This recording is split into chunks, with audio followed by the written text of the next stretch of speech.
حیدرآباد کے پرانے شہر میں ایک بار پھر قتل کی واردات پیش آئی۔ پہاڑی شریف پولیس اسٹیشن کے حدود میں واقع شاہین نگر نہد ہوٹل کے قریب ہفتے کی رات دیر گئے نامعلوم حملہ وروں نے شیخ خامر نامی نوجوان کو انتہائی بے رحمی سے قتل کر دیا اور موت کے گھاٹ اتار دیا۔ خون آلود لاش سڑک پر پڑی دیکھ کر مقامی افراد میں افراتفری مچ گئی۔ اطلاع ملتے ہی پولیس کی بھاری نفری موقع واردات پر پہنچ گئے اور شواہد اکٹھا کرتے ہوئے لاش کو تحویل میں لے لیا گیا، جس کے بعد مقتول کی لاش کو پوسٹ مارٹم کے لیے عثمانیہ ہاسپٹل منتقل کر دیا گیا۔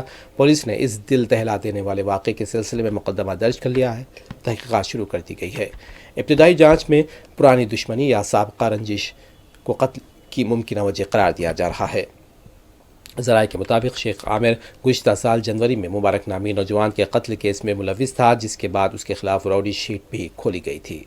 واقعے نے ایک بار پھر شہر میں گینگ وار اور پرانی دشمنیوں کے خونی انجام پر کئی سوال کھڑے کر دیے ہیں، جبکہ پولیس تمام پہلوؤں سے تحقیقات میں مصروف ہے۔